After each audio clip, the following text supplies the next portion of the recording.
is simply to trick the user into giving you the password themselves. We'll explore a tool that does exactly that called wifiphisher on this episode of Cyber Weapons Lab.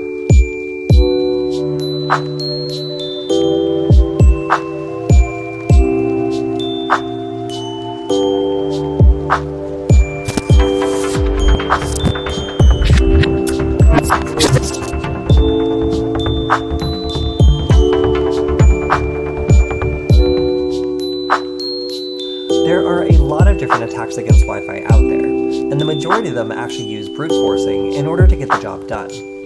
Now what this means is you're placing a bet on whether someone's picked a lazy password, because if the password doesn't exist in the password list you're using, then you're doing all this brute forcing for nothing. Now because a lot of these techniques won't work, some people get bad results while using them, and the far easier technique is to simply trick the user into giving us the password themselves.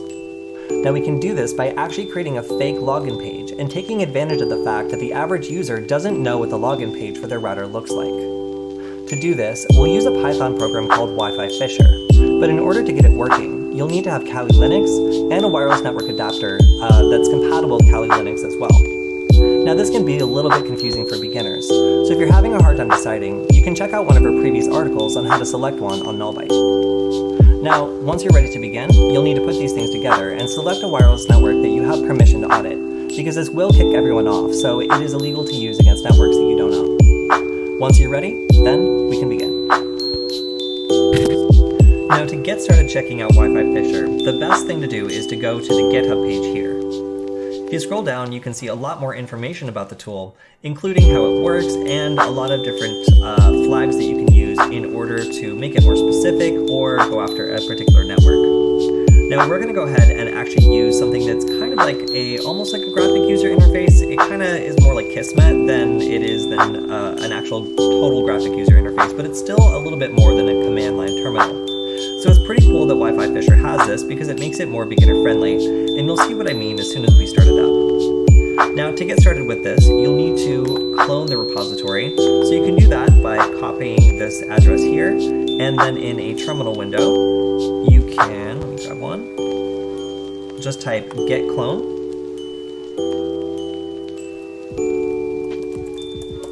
and then paste in the address here. Now I already have this, so it's going to tell me the destination path already exists, but for you, it should go ahead and download the entire repository, including all the files we need inside. So you can type cd and then wifiphisher, and once you're in the directory, you can type ls, and we can see all the stuff in here, some of which is not installed by default. These were actually from one of our previous videos, but you can see there is a setup.py file, and that is what we want. So to use this, we'll go ahead and type sudo python setup.py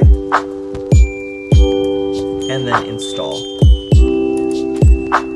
Now the installation script for this is pretty beefy, and for me it had to run for almost 20 minutes before it managed to grab everything. Now I also had a little bit of trouble when initially installing this, and it turns out this script, while it is really powerful, it is a little bit buggy sometimes. So there are some compromises or shortcuts you might have to make in order to use it, but it is still really effective. So now I have wifiphisher, but it will give you an error if you try to run it without this other tool installed. So rogue host apd is a tool that is a variant of host apd, but I wasn't able to get this installed properly on my system. I can see that the last time it was updated was 11 months ago, so it could just be a little bit out of date, but in general I found that running wifiphisher actually worked perfectly fine, provided that you were able to run it with a certain flag. So what this flag is right here, wifiphisher tac forced host apd. Now this will restrict the functionality of wifiphisher for some of the more advanced attacks, and if you really want to get those attacks working, then I encourage you to maybe try working on getting rogue host apd working on your system. But for the sake of this demonstration, I'm going to assume that you will have as much trouble as I did getting it working, so we'll focus on the one that works much more easily. So before we run this command, we're going to want to put our wireless network adapter into monitor mode, so it's the one that wifiphisher will grab automatically. Now I'm going to go ahead and type ifconfig, and then I can see that it doesn't really see my network adapter yet, which might happen on your Kali system. So if I type IPA, I can see, here we go, this is the name of the wireless network adapter that I've just plugged in. So to put this into monitor mode, I could type sudo airmon ng start wlan1, and this should go ahead and put our wireless network adapter into monitor mode, which will allow us to do all the fun stuff that wifiphisher is going to need to do. So now I'm going to go ahead and run the command wifiphisher tac force host apd, and this should give us a pop-up window that allows us to select which nearby wireless network we want to attack. So as soon as this pops up, we'll be able to scroll down, and you can see there's a lot of stuff kind of happening in the background. Here we go. We have a good list of wireless networks in the area that will continue to grow as we sniff traffic and put the results here. We can see some interesting information like the power, so we know what is probably the closest network. If we have a directional Wi-Fi adapter, then we can actually point this towards the source of the network that maybe we're looking for. But in this case, I'm going to go ahead and select this network, which is our test one, which is actually a wireless extender that's currently disconnected from the main network for testing purposes. So even though we'll be attacking this, we're not actually going to be denying anybody access to the internet, because that would get kind of complicated legally for a variety of reasons if there were other people involved on this network. So to be safe, we'll just select this disconnected one. So here we can see there's available different phishing scenarios, and we're going to select the firmware upgrade page. Now, this page is basically designed to look like a mobile-friendly version of the router, telling us that we need to update or put in our password so we can continue. Now, the hook here is we're going to also keep deauthing the main network, meaning that they cannot use it until they agree to put in this password. So this attack is kind of tricky because it means that they'll be continually punished by not being able to get on their main Wi-Fi network until they give us what we want, which is the password. So we're going to select option 2, and then this should go ahead and just start running automatically. And after a little bit, we'll see here we go, a dashboard that shows us more information about the fake network that we have created and some other devices that have connected.